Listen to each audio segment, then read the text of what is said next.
Who dares enter the dungeon of Dungeonmaster Doom? Well, while you're here, perhaps I'll show you what I picked up from the gaming store today. Well, actually, I had one of my goblins go pick it up for me. Goblins are useful for some things, so I had them pick up a dice tray for me. This is a traditional Flemish dice tray with its octagonal wooden shape and green felt base. Now, and it comes back from, these are very ancient. There's a very rich history behind the games we play, and this dates back to possibly the 16th or 17th century, at about the same time that billiard tables were being invented. And they have the green felt base because billiards used to be played on grass.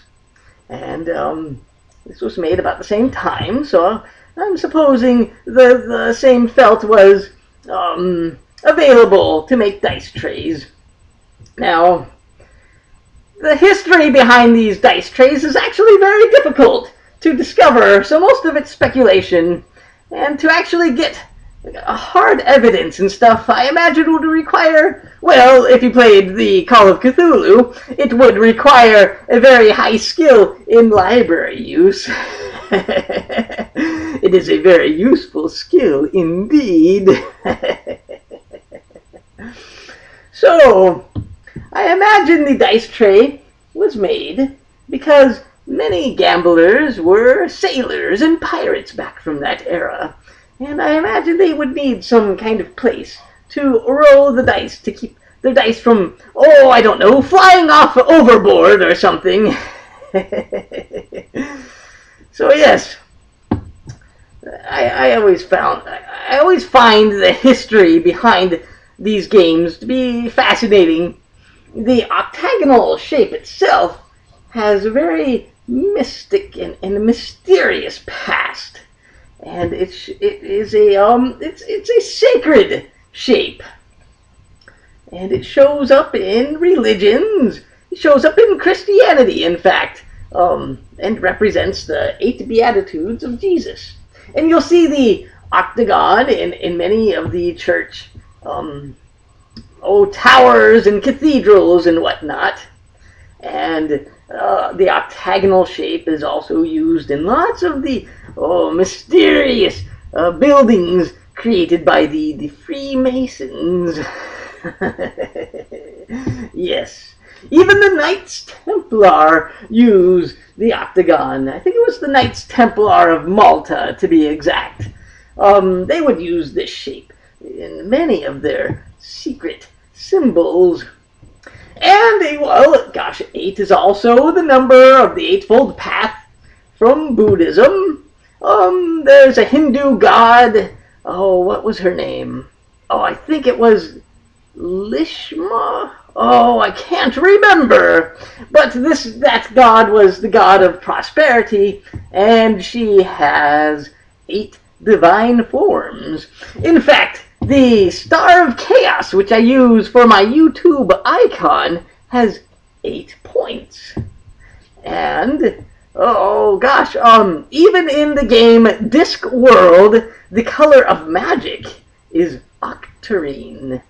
So there's a lot of strange mythology behind the shape itself.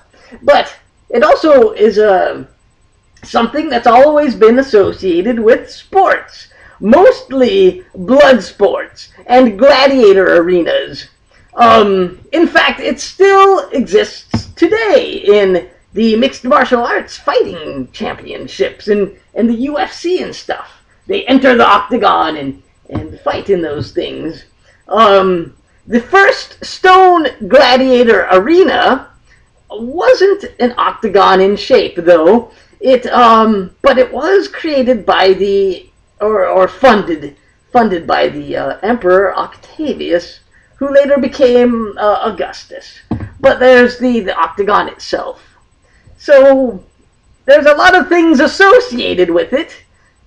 And there is a deep, rich, and fascinating history behind these dice trays. In fact, the 20-sided die itself is associated with the octagon, mostly because, well, at the right angle, you can get lots of distortions of this shape and pull out many different geometrical shapes out of this one little die. So I thought that was interesting as well. Well, I guess that's enough history. Let's see how well this dice tray actually works. I wonder if it will survive the dice of Dungeonmaster Doom. Come, let's go to my gaming table. And now, the true test of this dice tray. Will it survive the dice of doom?